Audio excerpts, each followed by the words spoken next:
Sometimes the most complex issues are best understood through a simple story. Today, we're digging into a source that argues you can explain a massive, tangled national debate with a story about a single family. We're going to unpack that analogy step by step. So here's the big question.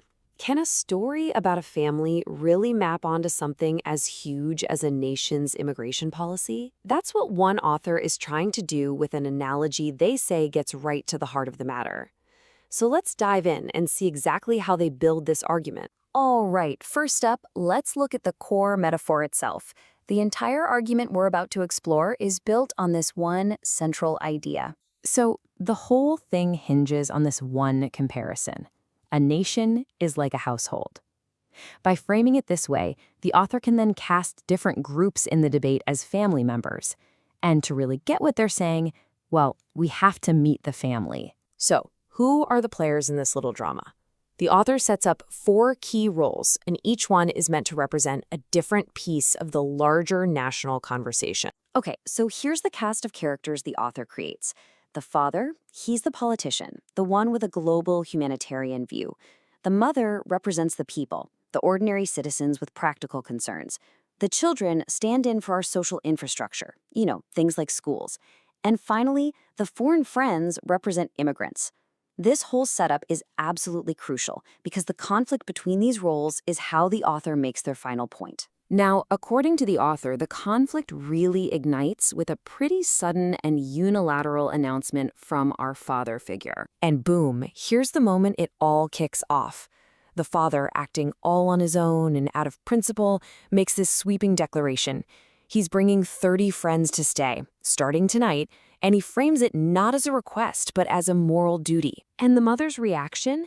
It's immediate shock. She represents the citizens here, and her concerns aren't about whether it's right to help.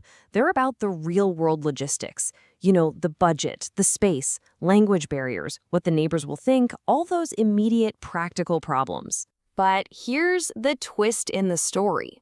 The father doesn't actually engage with those practical questions. Instead, the author has him pivot the argument completely. He turns her logistical concerns into a question about her morality, basically accusing her of being a bad person. So what happens next?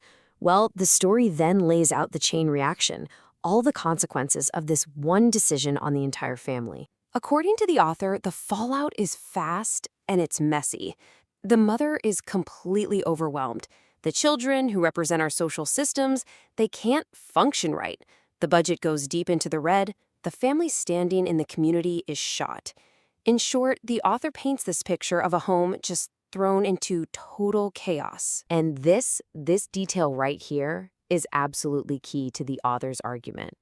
It creates this huge contrast. While the entire household system is breaking down, the father figure is shown as being completely detached, feeling good about himself, getting positive press, and seemingly oblivious to the chaos he's created back home. Okay, so we've heard the story. Now the source pulls back the curtain and spells out the political point this whole analogy was designed to make.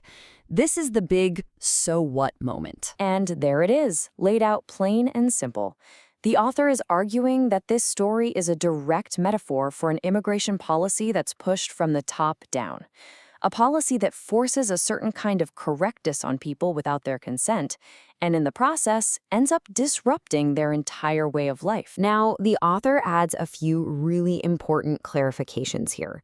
They make it clear that the problem isn't the foreign friends or the immigrants. The blame in this story is put on the father's lack of planning. And the source makes a point of saying that when the house is seen as having no rules, it can actually make attitudes change for the worse over time. So where does all this leave us?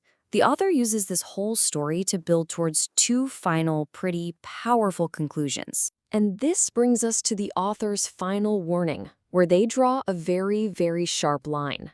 In their view, when one person forces their good intentions on someone else, it's just a nuisance.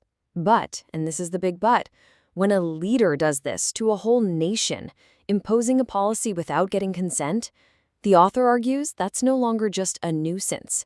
They call it a form of tyranny, a system that's running wild. And that is the really provocative question at the heart of this entire analogy. Where exactly is that line between a leader's good intentions and what this author calls a form of tyranny against their own people?